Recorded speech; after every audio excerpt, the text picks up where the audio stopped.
Bonjour et bienvenue à Arrêt sur le monde. Ici Frédéric Mérand, directeur scientifique du Cerium, professeur de sciences politiques et animateur de l'émission cet automne.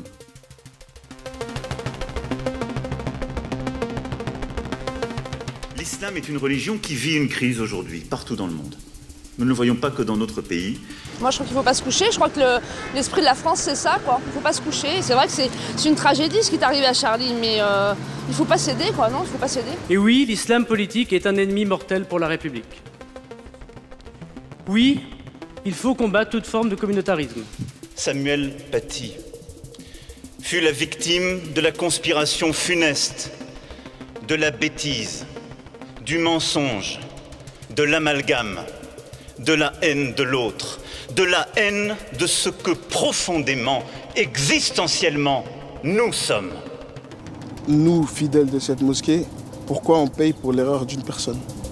Aujourd'hui, nous allons parler de l'islam politique avec François Burgat, directeur de recherche au CNRS. Nous avions invité François Burgat avant le terrible assassinat de cet enseignant en France, Samuel Paty, pour parler de l'islam politique. Le sujet demeure d'actualité, même si évidemment les manifestations de violence n'en sont pas la seule expression. François Burgat, bonjour, bienvenue à Arrêt sur le monde. Bonjour, merci à vous de m'accueillir. Alors François, on vous décrit parfois comme islamologue, mais pour moi, vous êtes plutôt un politologue ou un politiste, comme on dit en France. Pourquoi y a-t-il une différence qui est significative à vos yeux? D'abord parce que je ne peux pas me prévaloir du savoir islamologique, mais aussi, et peut-être davantage, parce que lorsqu'on dit islamologue, on dit c'est le monsieur qui étudie la religion des gens pour expliquer leur comportement en politique et en société. Et moi, je pense que c'est très, très souvent un biais plutôt qu'un raccourci. Alors justement, cantonné au terrain politique. Alors justement, l'islam politique, que l'on appelle aussi parfois l'islamisme, qu'est-ce que c'est? Alors, on pourrait, mais on n'a pas le temps, mais partir à la quête de la vérité par l'analyse de la terminologie est une voie, à mon sens, sans issue. On va dire très, très brièvement. L'islam politique, c'est une notion qui est à peu près acceptée en des termes rationnels par le petit noyau de la communauté scientifique, mais elle est bien sûr démonisée par une écrasante majorité du regard occidental. Bon, on va dire que ça correspond à islamisme ou à intégrisme, puis on entend les bruits de mort. Et paradoxalement, il faut le dire également, elle est rejetée par la plupart de ceux qui sont désignés par cette appellation, qui disent mais qu'est-ce que c'est que ce mot politique que vous ajoutez à notre religion? Elle a par nature vocation à s'exprimer, à exister et à s'exprimer dans l'espace public et donc dans l'espace politique. Voilà. Est-ce que c'est une idéologie alors pour vous? Non, alors après, oublions islam politique, oublions le débat terminologique, parce qu'on pourrait faire la même chose sur l'islamisme. Il y a des islamistes qui aiment bien qu'on les appelle comme ça, d'autres qui le refusent, d'accord? Mais on va dire, moi je vais couper, hein, je sais qu'on a peu de temps, alors je vais à l'essentiel. L'islamisme, c'est dans les sociétés occidentales du moment, le musulman qu'on considère comme pas fréquentant. C'est le musulman qui est trop musulman, c'est le musulman qui a une attitude oppositionnelle corrélée à sa religion et qui est donc inacceptable de ce fait. Vous voyez, je vais à l'essentiel. Hein. Et ce qui me pose problème, c'est que ce mauvais musulman a été pendant longtemps identifié, et je faisais partie de ceux qui acceptaient cette identification, aux gens qui maniaient la violence, aux djihadistes, aux terroristes, même si j'ai toujours dit, attention, quand il y a de la violence, il faut arrêter le mec qui pose les bombes, mais il faut ensuite s'interroger sur la machine qui fabrique des gens qui pensent qu'il n'y a que les bombes pour s'exprimer. Mais disons, on pouvait condamner cette frange de la communauté musulmane ou des musulmans. Le problème, c'est que ce matin, un ancien Premier ministre et ministre de l'Intérieur, et on en a deux comme ça, des anciens Premiers ministres, ministres de l'Intérieur, nous a demandé de dissoudre, a dit sa volonté de dissoudre le collectif contre l'islamophobie en France. C'est-à-dire que maintenant, l'islam politique, l'islamiste, ce n'est plus l'activiste maniant la violence, c'est la totalité de la composante des musulmans.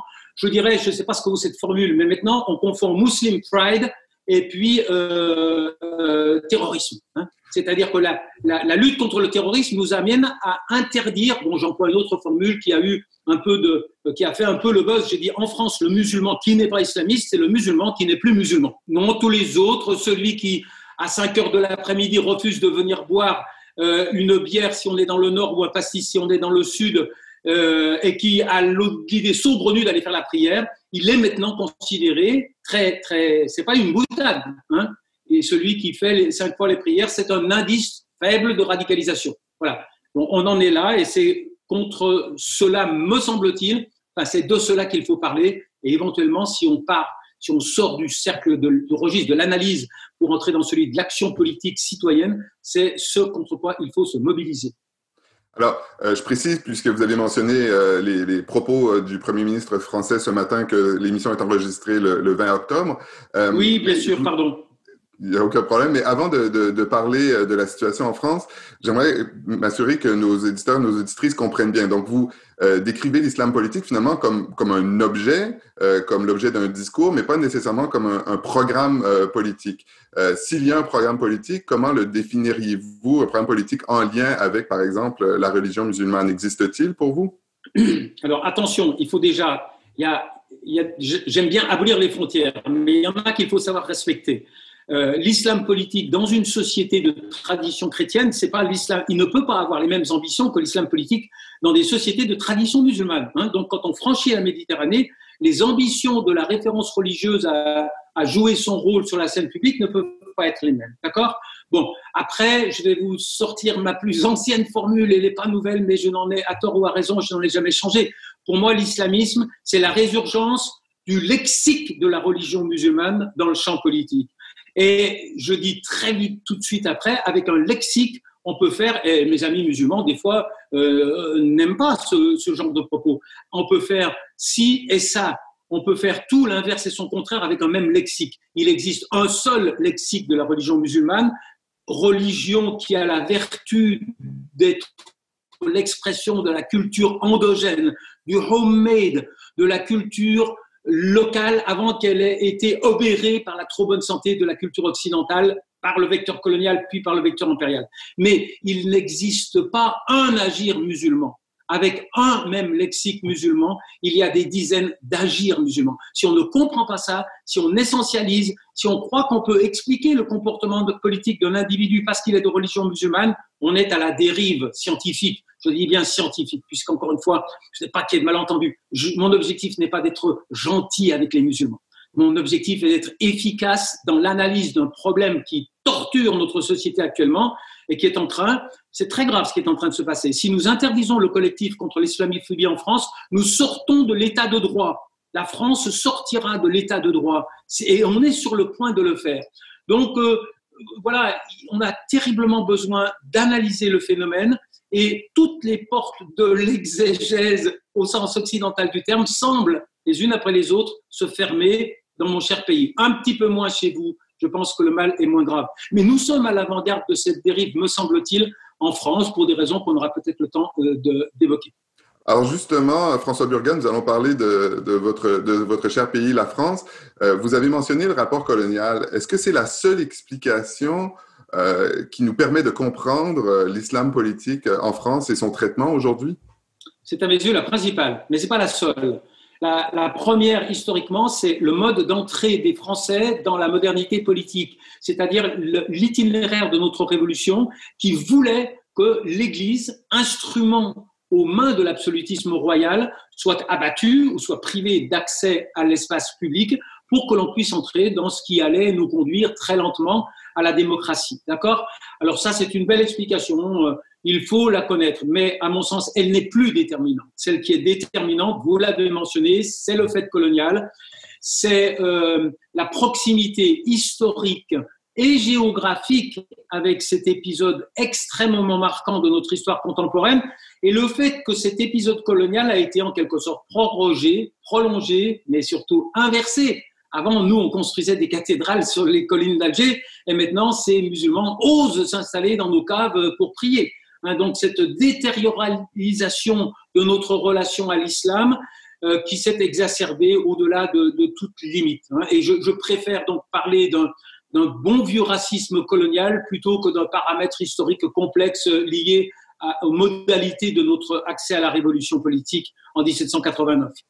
Alors, si on fait un peu de comparaison et qu'on prend, par exemple, le pays voisin de la France, l'Allemagne, où il n'y a pas nécessairement le même rapport colonial, est-ce que vous diriez qu'aujourd'hui, l'islam politique, cette question s'exprime de manière nettement différente à ce qu'on observe en France?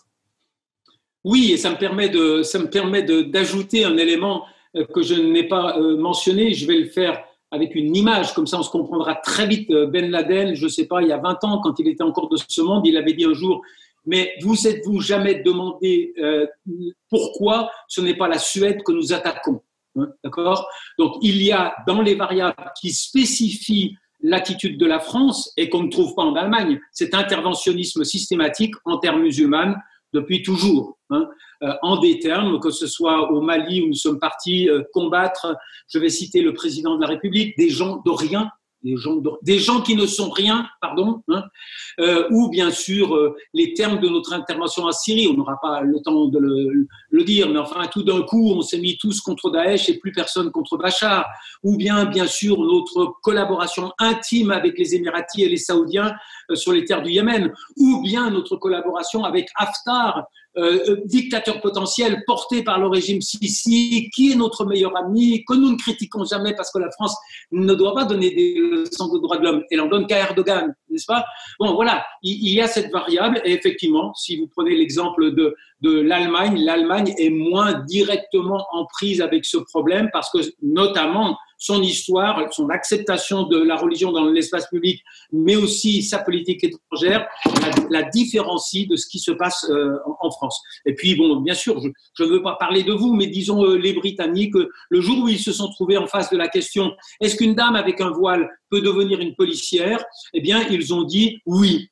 Nous sommes partis en courant. Lorsque les Australiens se sont dit comment soigner le tissu de notre nation qui est déchiré par des tensions avec les Libs, vous savez, les Libs, c'est l'expression qu'on emploie pour dire libanais, c'est-à-dire les musulmans, les méchants musulmans, etc. Qu'ont fait les Australiens en 2005? Ils ont dit il faut attirer des jeunes femmes au cœur symbolique de la nation qui sont les lifesavers. Alors, comment faire? Ces femmes ne veulent pas se mettre en maillot de bain. Eh bien, on va inventer le burkini. Hein. Donc, on a attiré des femmes dans le cœur symbolique en acceptant leurs spécificités culturelles et religieuses. Vous avez fait de même avec la gendarmerie montée. Nous sommes aux antipodes de cette attitude. Une femme qui porte le voile, elle est de plus en plus exclue de l'espace public. Chaque jour, il y a une nouvelle dérive dans ce sens. Donc voilà, je le crains, la spécificité, et je n'en suis pas fier de mon beau pays. Alors, le passé colonial il est difficile de revenir là-dessus. Le racisme peut être combattu. La laïcité, en revanche, semble être une dimension constitutive assez forte de la République française. Est-ce que ce que vous dites d'une certaine manière, c'est qu'il faudrait renoncer à la laïcité pour accueillir ou pour régler le problème que peut poser l'islam politique ou pas? Jamais. Rien dans les attentes légitimes de 99% des musulmans français ne porte atteinte à la laïcité. Non, qu'est-ce qu'on pourrait faire qui coûterait pas trop cher? J'ai dit une fois à des sénateurs, je vous demande pas de repeindre toutes les banlieues en rose, mais regardez par exemple, cessez ce mode de... Ce qu'il faut rectifier, c'est les mécanismes de la représentation politique des musulmans dans le tissu français. Nous ne sommes pas sortis de la logique coloniale qui consiste à interférer avec les mécanismes de représentation des musulmans pour fabriquer des élites dociles. D'accord? Ça s'appelait les haras, les bachagas de l'administration coloniale. Mais aujourd'hui, nous continuons à un rythme qui est absolument terrifiant. Si vous êtes abonné aux télévisions françaises, vous verrez cette espèce, ce monsieur qui est un imam de la mosquée de Drancy, qui ne parvient pas à aligner 3 phrases de suite et que l'on brandit en prétendant le faire apparaître comme un représentant des musulmans de France, ce qui est absolument, ouvrez les guillemets, ignoble. C'est une façon de mépriser, de stigmatiser, d'humilier. Eh bien, ça, c'est au cœur du fonctionnement français, hérité de la colonisation.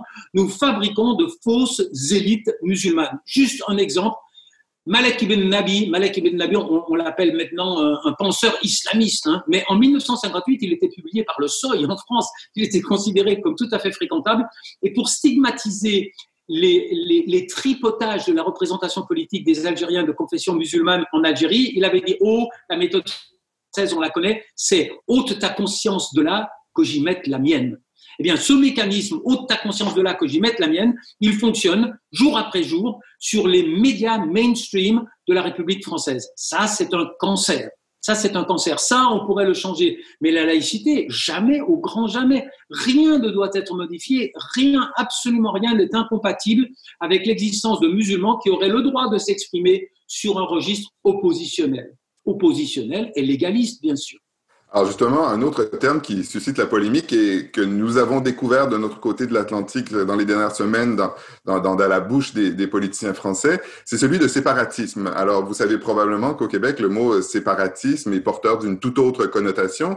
C'est le terme qui a été utilisé par les dirigeants, surtout fédéralistes, pour dénoncer le mouvement indépendantiste et souverainiste à partir des années 50. Et on voit apparaître ce terme en France dans la bouche du président Emmanuel Macron, où il revêt une toute autre définition. Pouvez-vous nous l'expliquer et nous donner un peu le contexte de cet usage du terme séparatisme en France? Alors, Macron a fait faire à ce terme un virage aussi significatif que celui que vous percevez, hein, parce que pour nous, le séparatisme, c'était les Corses ou les Bretons. Hein, d'accord, c'était les cultures régionales. Bon, moi, je m'exprime souvent sur le mode un petit peu provocateur et j'ai dit le séparatisme, et on va donc, se faisant répondre à votre question, le séparatisme que craint Macron, c'est pas le séparatisme des musulmans, c'est le séparatisme que ses électeurs dont ses électeurs pourraient faire preuve à son égard.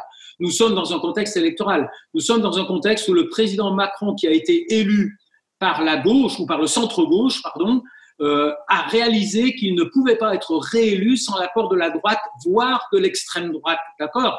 Et ce processus s'accentue à mesure qu'il essaye de convaincre des voix de droite, il se sépare des voix de gauche.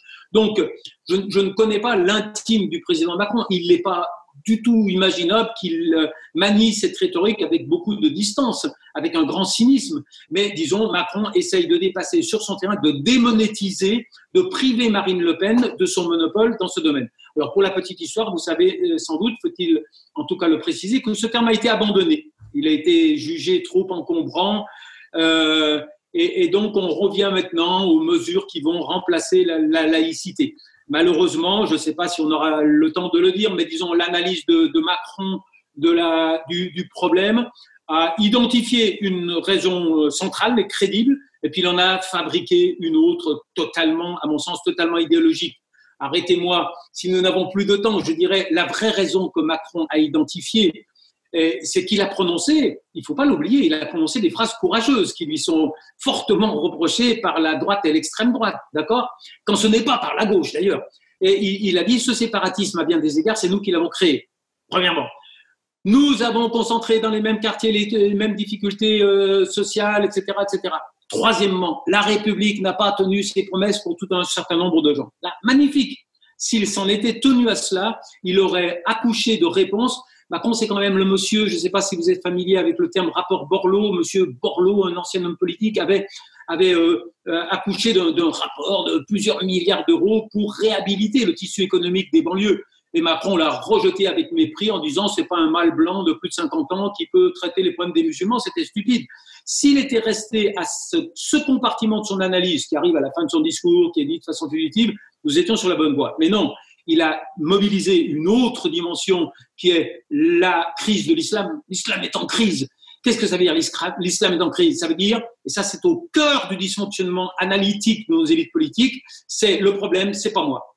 Le problème, c'est l'autre. C'est exclusivement l'autre. Il est en crise, et d'ailleurs il est en crise dans le monde entier. Et ça, c'est une pacotille analytique. Ça remonte à la maladie de l'islam. Ce sont des thèmes qui sont développés depuis toujours. Il faudrait couper quelques sourates et puis ça irait mieux. Ça, c'est une catastrophe. Et troisièmement, Macron n'a pas ce que nous avons développé au début, il n'a pas du tout abordé la matrice politique de la radicalisation. Il n'a pas abordé d'abord l'écho des politiques étrangères sur le tissu des Français musulmans. Quand vous voyez vos amis en Égypte se faire torturer à mort et que vous savez que votre gouvernement soutient celui qui torture à mort, ça crée une tension, d'accord? Cette tension-là, vous pouvez la reporter en Syrie, en Algérie, partout où le gouvernement français, depuis des décennies, soutient tous les dictateurs arabes, comme on le reprochait à Jacques Chirac, qui répondait « Mais mon jeune ami, plus personne veut le faire, il faut bien que quelqu'un s'en charge. » Donc voilà, Macron est pas complètement à l'aveugle, ce séparatisme, c'est nous qui l'avons créé. Mais au moment de passer à l'action, de définir ses politiques, il s'en tient seulement à une lecture essentialiste, culturaliste. L'islam est en crise. Alors c'est très marrant. Pour Hollande, on ne pouvait pas faire former les imams en France, c'était dangereux, il fallait les envoyer au Maroc, ce modèle de la démocratie laïque. Alors nous, non, on va les rapatrier. On émet une suspicion systématique à l'égard des musulmans qui ne sont pas français, qui est ridicule, qui n'est pas justifiée. Donc on voit bien une extrême fragilité du logiciel d'analyse du phénomène de la crispation des musulmans parce que il n'est pas documenté, il est idéologisé. C'est pour ça que je suis relativement pessimiste actuellement parce que jour après jour, et évidemment, vous allez peut-être l'aborder, chaque fois que nous grimpons dans l'escalade de l'horreur, le dernier attentat, c'était à la hache et il n'a pas très bien réussi. L'avant-dernier et le dernier, il a réussi. Mais moi, pour répondre à cet attentat, après avoir dit ma solidarité infinie et ma douleur infinie à l'égard des victimes, j'ai dit, moi, ma façon d'être efficace, c'est pas simplement de pleurer les victimes, c'est de faire en sorte qu'il n'y en ait pas de prochaines. C'est-à-dire, c'est pas seulement d'arrêter le poseur de bombes, c'est d'arrêter la machine à fabriquer des poseurs de bombes. Cette problématique, elle est plus ambitieuse et elle ne peut pas être abordée si nous nions la nécessité de regarder un peu la part de responsabilité qui appartient à l'environnement non musulman de ceux qui manient la violence. Et là, c'est une ligne rouge. Jour après jour, il y a une surenchère. Macron lui-même s'est fait traiter de collabo, de vendu. Alors, on a deux termes maintenant rhétoriques. Le syndrome de la victimisation, c'est si votre voisin dit « j'en ai marre de me faire marcher sur la figure ». Et si vous dites « t'as quand même quelques raisons », vous êtes dans la culture de l'excuse. Culture de l'excuse et victimisation. C'est les deux mamelles du racisme, de la dérive raciste de la République française actuellement. Et c'est très inquiétant parce que ceux qui la manient, ils font 90% du mainstream médiatique. Et ceux qui disent le contraire, ils ont besoin de s'expatrier au Canada pour trouver une radio universitaire pour s'exprimer. Les micros de la République ne se tendent plus vraiment dans leur direction. Même dans cette radio universitaire au Canada, ce sera malheureusement le mot de la fin. François Burgat, merci infiniment de nous avoir consacré un peu de temps pour parler de l'islam politique en France. Bonne chance pour la suite. Je remercie infiniment aussi l'équipe technique et les recherchistes et nos auditeurs, nos auditrices, le Cerium, l'Agence France Presse et Savoir Média qui nous permettent quelques instants de faire un arrêt sur le monde. Au revoir et à bientôt.